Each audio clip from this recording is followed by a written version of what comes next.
मेरी आवाज सुनो, क्योंकि हर जज्बा एक कहानी है। कर्मों के फल से कोई बच नहीं पाया। इतिहास गवाह है, भीष्म जैसे महापुरुष भी अपने किए कर्मों का परिणाम भोगने से नहीं बच सके। फिर हम और आप कैसे सोच लेते हैं कि कुछ रस्में निभा लेने से सब पाप धुल जाएंगे। सच यही है, जो भी करो दिल से करो, लेकिन लालच, अहंकार, वासना, ईर्ष्या का छौंक लगाकर नहीं, बल्कि प्रेम, दया, करुणा, नम्रता और श्रद्धा के साथ। प्रार्थना में हम बोलते हैं और ध्यान में वह सुनाता है। प्रार्थना हमें हल्का करती है और ध्यान हमें भीतर से मजबूत बनाता है। जिंदगी में कुछ भी यूं ही नहीं होता। गलतियां इसलिए मिलती हैं ताकि हम सही की कीमत समझ सकें, और लोग जीवन में इसलिए आते हैं, कुछ हमें परखते हैं, कुछ हमें सिखाते हैं, और कुछ हमें इस्तेमाल करते हैं, और कुछ हमें जीने का मतलब सिखाकर चले जाते हैं। कैसे पता चले कि मुश्किलें सजा है या इम्तिहान? जो संकट तुम्हें भगवान से दूर कर दे वो सजा है, और जो तुम्हें उसके करीब ले आए वो परीक्षा है। धैर्य ही सबसे बड़ा धन है। आज जो कठिनाइयां दिखाई दे रही हैं, हो सकता है कल वही कठिनाइयां आपका रास्ता बना दे। जिंदगी चलती रहती है। जन्म किस्मत है, मौत समय है, और मौत के बाद भी किसी के दिल में जिंदा रहना कर्म है। कर्मों में खुशबू होती है, जितनी दूर तक जाएंगे उतनी देर तक महकेंगे। अगर भीतर बदलाव की इच्छा नहीं है तो फिर भाग्य या भगवान को दोष देने का अधिकार भी नहीं।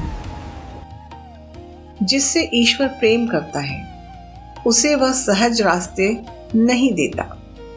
वह उसे तराशता है, कसता है, थामता है, क्योंकि हीरा हमेशा दबाव में ही बनता है। कभी कभी बिला वजह खुशी महसूस होती है। वही जान लेना कि कोई कहीं आपके लिए दुआ कर रहा है। दूसरों का बुरा सोचकर अपना समय और अपना कर्म क्यों खराब करें? जिंदगी जितनी सरल होगी उतना ही कम बोझ होगा। सबसे सुंदर वही है जो अपनी कमियां देख सकता है।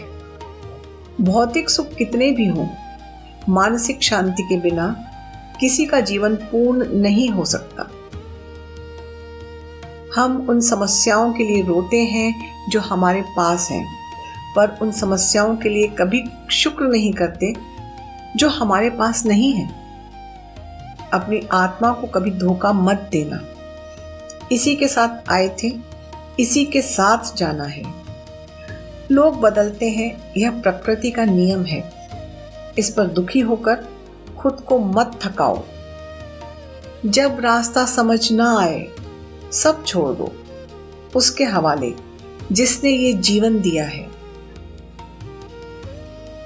मुश्किल वक्त में यह मत सोचो कि कौन साथ देगा, ये सोचो कौन बिना कहे साथ छोड़ जाता है। देकर भी वह आजमाता है और लेकर भी वह आजमाता है।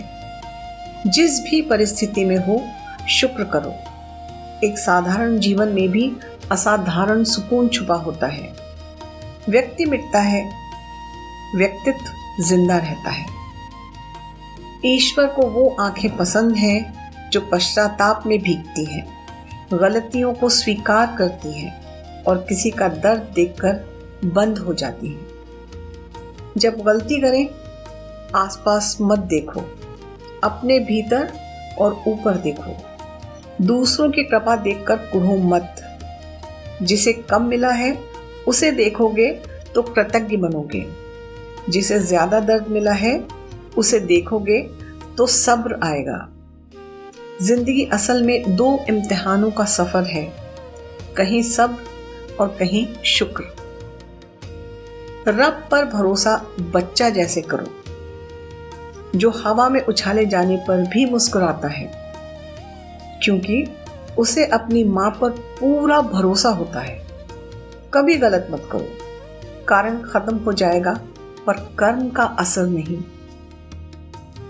नेकी का छोटा सा बीज भी बहुत गहराई में जड़ पकड़ता है।